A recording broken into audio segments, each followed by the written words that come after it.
Business burnout can be so overwhelming. So many things to do and not enough time to do them.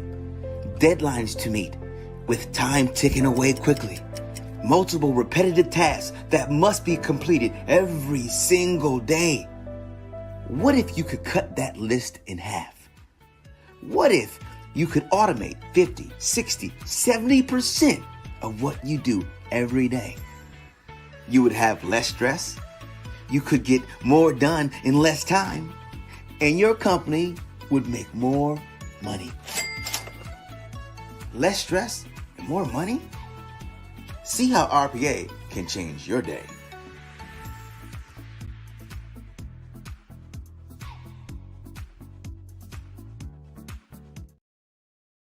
Ladies and gentlemen, people all over the world, welcome to the RPA Show. I'm your host, Rob Howes. I have my co-host, Wilton Rogers, the automation guy. You know, it's really unique how you are really half cyborg, you know, because your intellect is so deep on the understanding of this automation technology. Thanks for being here, man. Yeah. No, I love this, man. I don't know if it's deep or just from learning from failures. You know what I mean? It just, after learning how to fail a million times and finally getting it right, it's like, oh, that's how you do it. Okay, well, let me share that with somebody. Oh, that's how you do it. I don't want them to do it. Let me share that with you. And that's how it just sort of took off, and they started calling me the automation guy. I was like, hey, I like that name. You're the automation guy. So I You know just like, what? oh, all right. And I have no technology background. How's that? It's like, okay, Yeah, but I know processes, right? It's like I know how yeah. processes work. And so I'm like, okay, we can do that. So yeah. And I think you hit the nail on the head, and everybody around the world will resonate with failing. I don't think anyone's escaped that. So failing, but failing forward. Failing forward. What is that? Oh, failure is going to happen, but when you fail, when you learn, you don't necessarily fail. You always win. My coach told me that. When, as It's long as you so learn, you never true. lose. I was like, it felt It's like I true. lost, coach.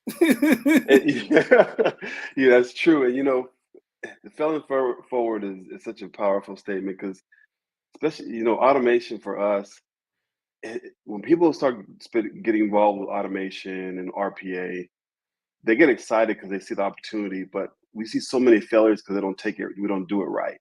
We've gone through so many failures, so we've been able to cut that learning curve and those expenses quick because we're able to show them like, hey, no, we've been down that hole before. Don't go there. Hey, we used that before. Don't do that. So we can share our experiences not only through conversations, but by proof. And that's why I love this space, man. We're just in a really good space right now, and we know it's a topic of conversation. We see it this year is really blowing up. We've been in it since 2017, and it's just taken a leg of its own and just start taking off. And watching people win and helping people win and learning from our failures, moving other people forward.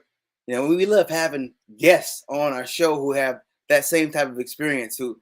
And our guest today is big in the space of helping people save money, make money, and stay out of trouble is what he says on LinkedIn. And it really is truly, and it comes from experience. And Gary's going to come on here and share some insight. I'm looking forward to having this conversation. We dialogued about a year ago. We dialogued about a year ago on a podcast, but not the RPA show. And so now we're gonna bring Gary on and really see how he's doing what he's doing, how he's helping CEOs and companies move forward and maybe get some practical insights on. And you may be able to apply. Speaking about you, wherever you are, let us know. Let us know where you're watching this from. Country, city, state, zip code, wherever you are, and also live or you watching the replay. We always love to know that. And if you have questions, this is where you ask them. Ask those questions. The only dumb question is the one that's not answered, not asked, because it doesn't get answered. Right? Yeah. And I'm really excited about bringing on Gary because, I've been following his work for a while. I see his posts all the time. And there's only so many people that that you want to follow and you look forward to looking at their posts. You ping them. Now we have that bell, so every time Gary's posts come up, I get that message, right? So it's really. I mean, he has a lot to share, a lot of knowledge. So excited to bring him on board, so he can spread that out throughout the world. Speaking of bell, I think he just rung the bell. I think someone's there. There it Ding, is. ding, Gary's in the house. Gary Frey, welcome to the RPA Show. Hey, thank you so much for having me. I'm sorry if I gave you guys a heart attack. It's funny because I logged in to StreamYard an hour early because I had a new client meeting in our innovation conference room. And I thought, man, I better get set up in our community conference room. And I just didn't scroll deep enough to hit the enter. So hopefully you guys didn't think that I was going to be standing you up here. But no, we didn't think so at all. We knew you were coming. Right, and cool. thanks for being here. You know, it's good. It's going to be a good conversation. So I love helping CEOs and teams save money, make money, and stay out of trouble and have fun. First of all, for people who don't know, what does BGW stand for? Well, it used to stand for Boatsman Gilmore Wagner, and Boatsman is the guy that started it. And so we rebranded it, or we just made it the change so that the B stands for balance, the G stands for growth, and the W stands for wisdom, which is hopefully what we're imparting. Wow. Love that. Yes. Yeah. That's a good remix. And yeah, the writer said, speaking of remix, man, you're really good at that, Rob, man. I'm telling you, you can freestyle Friday like nobody. Oh, man. Right. I've been doing it my whole life, so hopefully I've gotten pretty good at it. You are good at it. I'm amazed. And Wilton, we talked earlier this week, and Austin, Texas got hit with a massive ice storm, and you had to find Wi-Fi and power at a coffee shop because nobody else was open. Are you guys thawed out a little bit to where it's less dangerous to drive now? Well, the thawed out is not. It rained all night last night, right? Oh. So it was 30 degrees, so it froze. So it's actually the ice is, and it's worse now. But we have lights on, and they go off, and they go on. But now we have light, so we're good. So all day yesterday we were off without light. But being able to, we had set a meeting with you a while back, and I was like, I'm not missing this. So we found a coffee shop not too far that. I wasn't the only one. There was about 6-7 other men that had their computers on and their headsets on, and they were doing the same thing I was doing. So it was pretty funny. It's the only coffee shop in the whole community out of everything that was open. Adapt and overcome, baby. And that's what we're here to do. And the way we do that is we gain insight. And hopefully we gain experience and grow from that insight. You have an experience, and if you can reflect on that experience the right way, you then can get what's called wisdom. And Gary, you're spreading wisdom all around, man. Before you go into what you do, I want you to kind of share with people who Gary Frey is. And I know you're a family man, you're a businessman. And I see you got grandkids that love you and pull you out of the COVID woes. And it's nice, nothing like a funny face screenshot to get you out of the So, oh man, yeah. Well, I thought I missed COVID for 3 years, and I started thinking, well, man, I must have a killer immune system because I've been coaching with guys that were literally 3 feet away from me for 8 hours. And then they call me that night and they're like, dude, I just tested positive for COVID. And I'm like, oh, great. And, spent an hour and a half in a pickup cab with my neighbor, getting some supplies, and he had full blown COVID. Thought for sure it was just allergies. This is in 2020. Oh no, he had full blown COVID. And I dodged that like 4 times. But my wife going to the urgent care center for another thing about a month ago, that was enough to do us in. So she whipped its butt in half the time that I did. But man, it's good to be among the living again. Yeah. So you're referencing when my third oldest, or my third of 4 grandkids, pings me on a messenger on a Saturday morning, and I'm hearing my phone vibrate. I can't smell.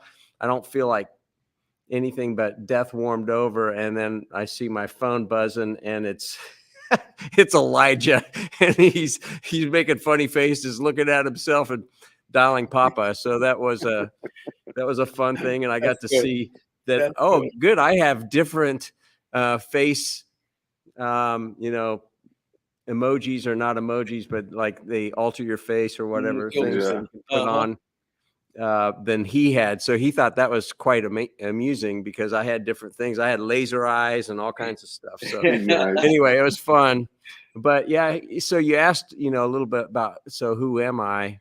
I am kind of a what you see is what you get guy from Kansas originally. I've run 4 companies and done 2 turnarounds. I don't really fit in any nice, neat box, but I fit in this place called BGW. So we're about 80 people. And at the last count that I had made, 12 of the 80 of us have started, run, or turned around companies using our money. And so we serve privately held businesses and their owners by helping them do that, helping them save money, make money, stay out of trouble, and have fun. Because if you're doing what you should be doing, what you love to do, and you have the right team around you, business is a lot of fun. And quite frankly, it's an important thing for our world. And, in the United States, privately held businesses are the engine. They are the engine of our economy. And I've worked in 2 Fortune 100s, God bless them, but they are not the ones that drive the economy. They're not the ones, the guys that are running those have platinum parachutes that whether they tank the place or not, they're still going to do quite well. Business owners, that's not the same case. I've been there before too, where, we cut our own pay in order to make payroll. And so I just have a huge heart for business owners because I know how lonely it can be. And I love it when they succeed and overcome, which is why we started this podcast called the Anything But Typical podcast 3 years ago. And that's been just a ton of fun. We got to talk about that too. The stories of other people that are willing to tell the behind the scenes reels, not just the Instagram show reels. I'm not really interested in that, quite frankly. Gary V has plenty of, speaking engagements. Same with Grant Cardone. Nothing against those guys, but I'm interested in the unsung heroes, the ones that aren't on Instagram all day, every day. I'm interested in the ones that are concerned and love their teams and they're growing and that are willing to share the difficulties because that's where we learn. Wow, you're speaking my language right now, and from just experience, just how would you help? I mean, I'm speaking from my point of view, by the way. We started this company, it was just Rob and I started, and then we sort of grew wings that way. And now that we're starting to see every year, we're starting to see more growth, and it's starting to happen a lot faster. Yeah, being able to maintain that and to understand how to build on that, it's not easy. We've made a lot of mistakes. We continue to make some mistakes, right? But being able to find the right pieces to help you weather the storm and get and continue to grow in the right way, I think it's so important. I mean, we'll talk later about this because obviously we will, but how do you go about helping businesses that are looking like that are in those positions, say, listen, I have an opportunity to grow, privately held, I have an opportunity to grow. This is my niche. This is what I'm doing. How do you prepare them for, those mistakes? Like I said, we've cut down. We're the last 2 to get paid out of our company, right? That's it. Yeah, that's exactly right. And so we're trying to figure out, for us, like, okay, as we grow, how do we maintain that growth, but also take care of what we need to take care of and not forget about us, right? Because at the end of the day, we do forget about us. I read that book, The Last to Eat, right? Yes. And it's true. You are the last to eat. Officers eat last, baby. Yeah. So, it's like, well, at the end of the day, feeding everybody is okay, but you may starve in the process. How do you sort of weather that storm? And I think it's important for people that are in a position to understand, how do you get through that? Yeah, well, I'll speak from my personal experience and then also even from our company's perspective. I was brought in to do my first turnaround when I was 28 years old. I had no credentials whatsoever. You know, it's funny, Wilton, I hear you say you're the automation guy and you're not a tech guy. Oh, that's hilarious. Well, I had no credentials whatsoever to do a turnaround for an ad agency in Wichita, Kansas. I was a very good designer and art director, but I had no credentials, and yet I was targeted by a turnaround guru that was a last-minute Hail Mary consultant coach out of Richmond, Virginia, that had been with the Martin Agency, which was and still is a very good agency around the country. And my partner, my eventual partner, did a Hail Mary because he was basically on death's door from the company standpoint, hemorrhaging all over the place. And this guy was $10,000 a day, and you paid him up front plus all of his travel expenses, which, by the way, he only traveled business or first class. And coming into Wichita, Kansas, which is not going into O'Hare, those were not cheap tickets either. So we paid him in advance all of those things. Well, a little company that's not even got the money to go bankrupt, that's a humongous fee in 1991. So that's $23,000 a day in today's money. Well, that guy had asked around, and his formula was find a young buck, give him some equity, and my name kept turning up. And the position in the marketplace that they wanted to own, I had been senior art director for this company that got acquired, and we were taken off the market because of our McDonald's. We had the largest McDonald's franchise group in the country. And so our creative staff was just wiped out, you know, like that. And so I needed a job, and they targeted me. Again, I had no experience, but what I learned in that, I learned a lot of things. But one was it's stinking lonely. And we all took 25 or 20% pay cuts to keep the doors open. We were up for a big account. So the Hail Mary in bringing Stuart Sanders in was we were up against two other like the largest agencies in Kansas, and we were a little gnat compared to them. Well, we came in second, which pays the same as last. And so we had to take pay cuts immediately, and everybody else quit except for me and my partner. So he was a PR guy, and I got stuck doing everything else, and that was okay. But as we did that and we emerged and we grew, then we had to hire new people, and we couldn't afford much. So I had to get really creative about who do we hire. I forged a partnership with Wichita State University, one of the top professors there that I'd worked with at this creative boutique that got acquired for our McDonald's franchise. And so I started targeting his best his best students, and hired some of them way before they finished school, et cetera. And that was a ton of fun. Loved it. Thought I would do that the rest of my life. And then I caught my partner with his hand in the financial cookie jar one too many times, and said, oh gosh, when I caught him, he was all embarrassed and said it wouldn't happen again. Caught him again, and then I'm like, done. And so I've had this really strange career trajectory where I was even brought in to start coaching a friend of mine who had multi-site ad agency at the time. And we did a 1-year engagement in the evening on top of my 70-hour week work weeks at Bank of America. Wow. And then I helped merge him with another guy that was a friend of mine asked me to do the same thing for him. So I got drug into coaching in 1998 just to help some guys. And what I've found since then, I've full-time coached since then, not just since then, but I've been brought in to help with the CEO of Yokohama Tire out in California and their management team. And a lot of times it's not because I have tremendous insight. Yeah.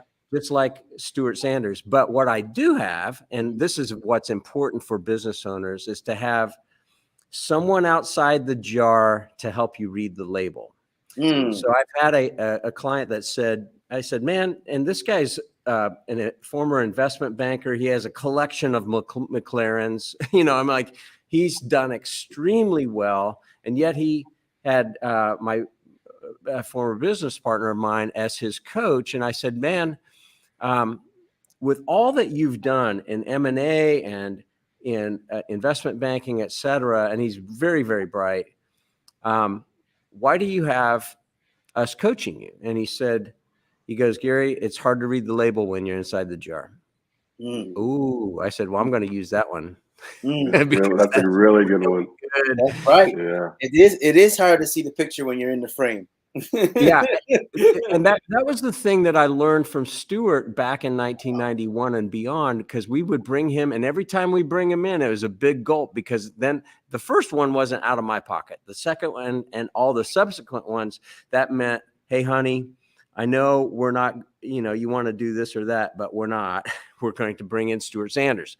Or I had designers at that time, a Macintosh workstation was about 12 grand. Well, as we were growing, that's the tool that the designer needed. And it was like, do we bring in Stuart or do we buy a much needed workstation? And I had to make that choice a couple times, and I chose Stuart every time, and I had to catch some heat internally, but it always proved to be better. And again, it wasn't because it was, Moses coming down from on high. It was because we had an outside perspective that gave us confidence to move quicker. That was it. That's good. That's good. Yeah. And I actually want to show this while we're on the subject here. Go ahead, boom, pull that up. So there's some other folks talking about, it's always, so we're on your website now. BGW. I love that. Balance, growth, and wisdom. Great remix. Can you guys see that clearly? Yeah. Yeah. Okay, good. Okay. So it's always good to hear what people are saying. So they have continually exceeded our expectations in terms of personal service, responsiveness, and providing personal and professional guidance beyond the terms of the relationship. That's a great thing for someone to say. So you know what's funny? I got to tell you this. This is a hilarious story. So it's Andy Hilliard of Accelerants. He's the CEO.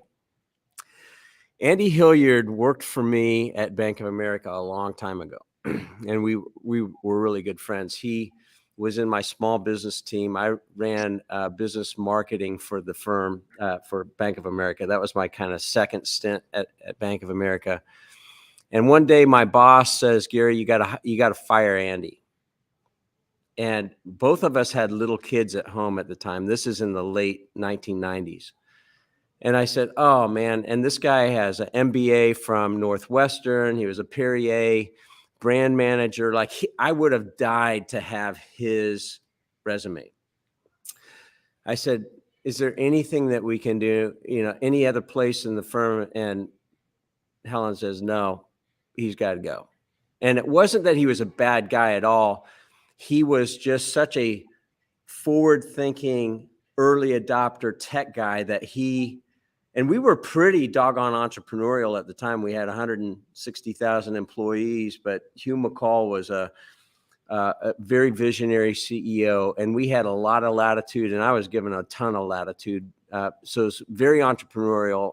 I thought I would actually hate it there, but I loved it. And it's because it's so entrepreneurial. So I negotiated the best package I could for Andy, take him across the street to Re-Ra's, a little Irish pub after work, and have to tell him, like, dude, sorry, but you just lost your job. And he was mad, upset, fearful, all of those things. And yet we remained friends. And what was interesting, within a few weeks, he went out and doubled his salary. He ended up working for a group called U-Centric that became part of Cognizant. And Wow. he just became he just lit up, because that's his thing, that's his space. He was actually confined. We actually had him on the Anything But Typical podcast, and so his story is really interesting.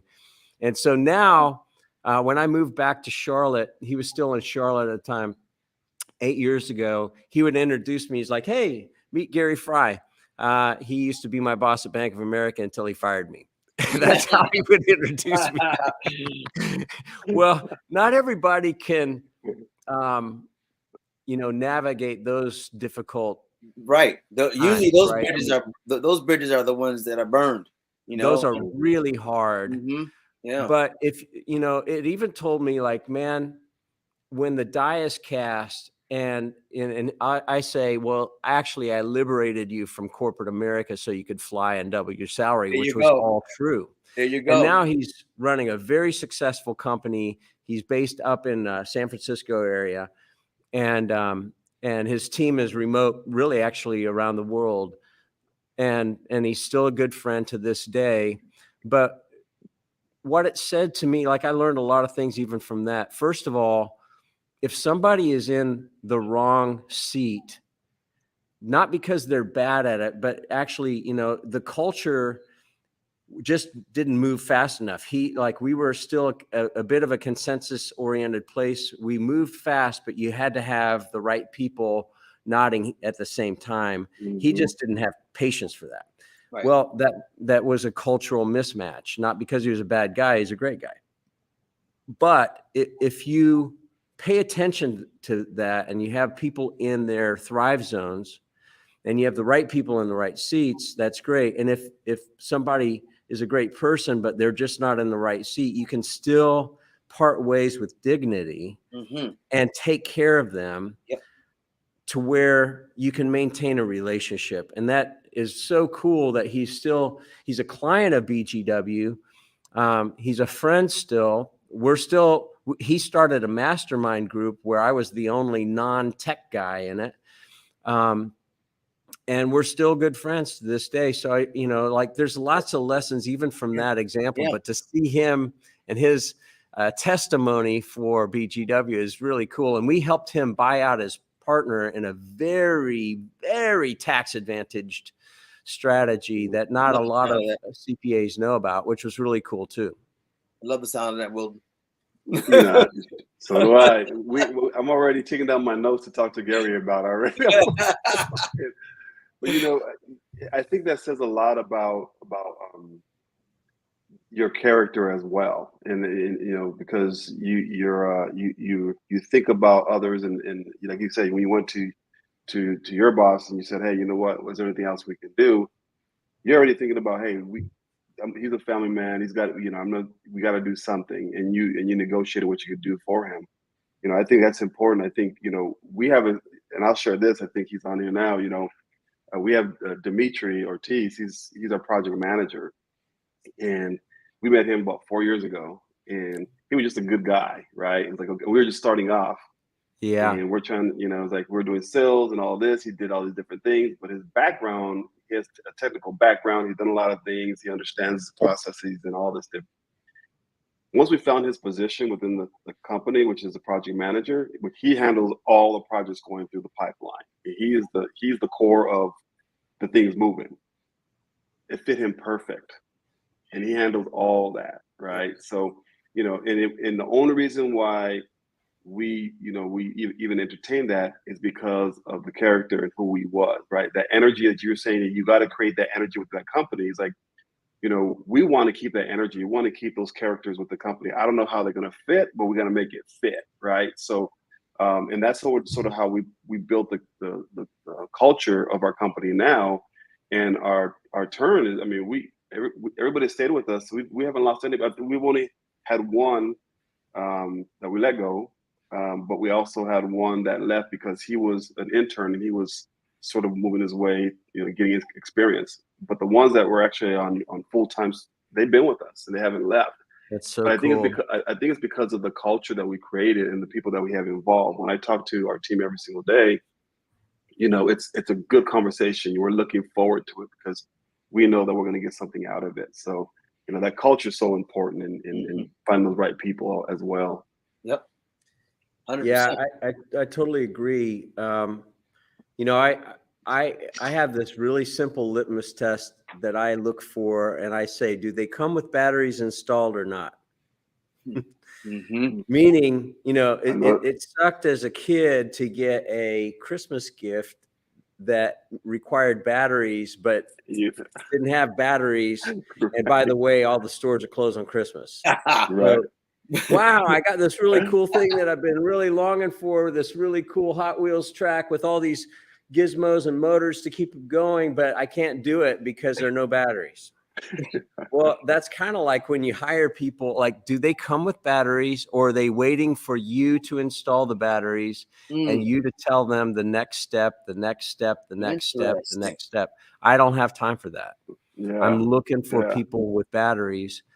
And a lot of times it comes, that's an internal motivator. And then, but if you have people in their thrive zones and the stuff that they love to do, and if you're paying attention and you really understand those things, and you can fit their responsibilities to their thrive zones, if you will, batteries included, it ignites things, and it has more of a chance. Now, if somebody just has zero motivation and it may be in their thrive zones, it might move the needle up a little bit, but that's an internal thing that none of us can solve. Only each of us can solve that for ourselves. That's good. Absolutely. That's good. Character. I love it. It's, I think when it comes to doing well in business, especially in the 21st century, character is a necessity. It's a very important component. We're starting to see that. And I'm so glad that there are people out here who understand that, who do business like that, because it's inspiring. And you have all these podcasts now, so people get a chance to experience, and they can't help but see. They can't unsee what they saw. So who knows how those seeds will fall on the soils of their mind. Gary, we appreciate you. Can you, before you leave, I want to know a couple of two things. Yeah. First, I want to know, what do you think the biggest problem you solved was? The biggest one to your heart? Well, I'll give you an example, and this goes to the having fun part. All right. A little over 4 years ago, a guy came to me, Philip Lanier, as a matter of fact, and he is on the Anything But Typical podcast. We just released him this week. I saw it. His story's amazing. It's just so amazing. But he had just turned down $3.5 million for his company. And he said, hey, I was told to meet with you because I was coaching another guy and his team that was a much bigger company. And he said, I need to talk to you about potentially coaching us. And I said, well, let me ask you this. Why did you not take the money? He said, well, I was afraid that my culture would change. Do you think it would? And I said, absolutely. Unless they had a direct match of your DNA, it doesn't matter who. I said, well, what about your culture were you afraid would change? And he said, well, I pay my guys above rate, so they do erosion control, putting silt fence around construction sites and this and that. And I said, and he said, and then I pay my guys, I pay 75% of all their health insurance and all of their health care costs. Like, wow, that's a big deal. And he goes, I do a 401k match even for our laborers that like nobody else does. I said, well, let me stop you right there. Anybody buying this business is going to come in and they may say nothing's going to change, but I guarantee you a lot of stuff changes because it always does. They're going to look at that and go, oh, well, we can get by with this and we can get by with this. And then all of a sudden they drop it to the bottom line and their margins improve. So I can guarantee you, I said, well, if you took the money, it would have been an SBA loan, which means it's a no joke non-compete. What would you do? And he goes, oh, well, because I said, are you running to something? Or are you running from something? And he said, oh, I really never thought about that. I said, well, what are you running to? What would you do? He goes, well, I'd build a tiny house community for the working poor. And I said, man, I love that, but that ain't going to make you any money. Yeah. And $3.5 million, you know, he's in his early 40s. That ain't going to last you forever. It's not going to get you through. And he kind of barely finished high school, and he was a common laborer. You know, he became an entrepreneur out of necessity. Now, he's very bright, but he was not a great student at the time in high school, and came from nothing. I mean, nothing. And so I said, well, it sounds to me like you're running from something. What, you know, what's hard? And he said, well, I've got all these big hydro seeders. I've got all this debt on stuff that I don't, and he was a big Dave Ramsey guy, did not like debt, blah, blah, blah. I said, he goes, well, you work with me? And I said, not as long as you're entertaining offers to buy the company, because your team is going to feel 1 foot in the canoe, 1 foot on the dock.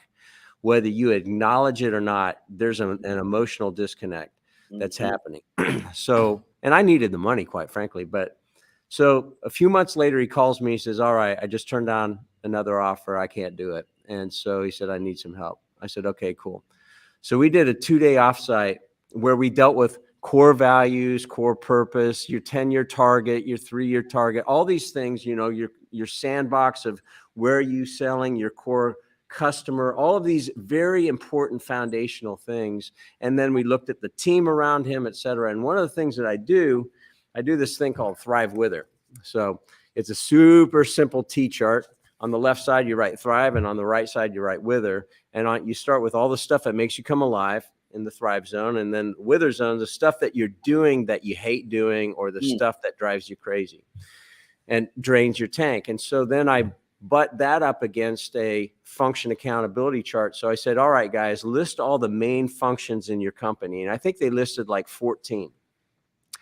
And I said, all right, so where does the buck stop with each one of these functions? Like, who has the final say and who has the ultimate authority? Well, his name was by 11 of the 14. Whoa. I said, well, no wonder life sucks for you. Right. No wonder. I said, Philip, circle the ones that make you come alive, if any. He circled 3 things. That's it. He loved working with his guys in the field, like teaching. He loved inventing stuff. He's very, very creative inventor of like changing processes. And it's like his story on the Anything But Typical podcast that we released today or yesterday. It's worth listening to. Like such a fascinating background. And then the final thing was he liked selling and working with key customers. So they had, you know, the biggest home builders in the country that they work with, et cetera. And on the commercial side too. So I said, man, all right. And I looked at his CFO, Richard Morrell, who I'd helped get over there. And he was on a probation period for 60 to 90 days to try him out. And I said, hey, Richard, any of those things make you come alive? And I knew they would. And oh, there you go. And and he goes, oh yeah, I would love to do these things. Well, we found about 5 of the 8 that needed to come off of Philip's plate. We identified within that team, including Richard, that would love to do those things. They needed to be trained, but they would love to do those things. And we still had a couple things that we couldn't pull off his plate. And I said, are you okay with this? He goes, man, I can't wait. Less than 6 months later, I was with him again, and it was right before Christmas. And I said, Philip, you seem like you're doing great. And at the time, his wife was having some health issues, and they had a special needs kid that they had adopted that was really having some struggles. And so I knew life wasn't like wine and roses. But he goes, Gary, I can't wait to go to work every day. I cannot wait. He goes, like, I just feel like I got a noose bounce in my step. And what's really interesting is like that is like helping people get in the right place where they enjoy going to work versus feeling enslaved to their own company. And you would be surprised at how many CEOs or founders feel like they are a slave to their own company. They ain't having fun. Mm. And a lot of times it's because they need some outside perspective, and they may have the wrong people in the wrong seats, or they just don't, they're just too many roads are leading to them. Like, those are really simple things, but sometimes you need somebody from the outside that has been there and done that to be able to help them see. And the cool thing is that company tripled its top line, quadrupled its bottom line, and they sold for about 5 times more than what he had been offered. And I think he actually regrets selling because he really misses his team. Now, you know, he made more money, and it's never been about the money for him. Never, ever, ever. Never been about the money for him. Yeah. I love seeing good guys do well. Oh man, me too. But I most importantly love seeing people that take the risk to run companies get in their thrive zones to where they have fun and see their teams functioning well together to where they can actually take off time. You know, Philip went and took off weeks, rented a stretch limo, and they went, I think this is the one where he did the stretch limo, but they went all over the country and took his family around the country like that. You know, well, he couldn't do that before. That's so cool, man. That's a great one. Cool. I like that. Really cool. That's really cool. And I know we gotta get going here in a minute, but where can I know how I can find you? I'm gonna find you, but how can people that are listening, that are going to be playing this, that are here, that are going to see this recording, how can they reach out to you? Where can they find you? LinkedIn is the best place, and then BGW. Our website is BGW.com. You can reach me there too. But either one, LinkedIn is just Gary Frey, GaryFrey. So, Gary Frey. Gary, give us your final words of wisdom. Final words of wisdom. Maybe the best piece of business advice you could give. Realize you're not alone, and don't try to go it alone. I love that. Wait, whoa. Wait, that's simple but powerful. Yeah. Right. Yeah. Come back again with that, Gary. Yeah. Realize you're not alone, and don't try to go it alone. Interesting. So it's two sides to that, but kind of the same. So you realize that you're not alone in this thing. There are people out there, and so by realizing that, now take action, right, and reach out to those people out there and be open to those people and resources that are out. That is nice. That is huge. That is so important because I felt that I was alone. You touched on so many points. I can go back. I think Matthew Perkins and I had the same thought. Like, you hit home on a lot of different areas, right? And I can go back. So I think being able to learn from people, but understand, hey, I've been there. I know what you're going through. That's important because sometimes you do feel alone. You feel like you struggle by yourself, especially when you're trying to do something, build something. You feel like, hey, no one knows what I'm going through. But what I found out is when you open up and you put yourself in a circle of like-minded people, you'll be surprised at how many actually go through it and how many can really help you through it. Yeah, I think that's exactly right. And that's why I'm a member of like 4 different mastermind groups. Each one is made up of different people, kind of different purposes. But like, if we stop learning, we're dying, I think. And as the leader, and especially when you started a company and you start hiring your friends or you start hiring people that become like family to you, it's important to have transparency, but there's also importance to have some distance in certain things because you don't want them shouldering the same worries and fears and whatever. And sometimes they can't because they aren't the ones that have their mortgage on the line. Right. They can go find another job if things hit the fan, but you're all in, and so finding other people that are willing to let down their hair with you. That's it. And to be transparent is really, really critical. It's not because you're better than, but we weren't meant to walk this life alone. I'm convinced of that.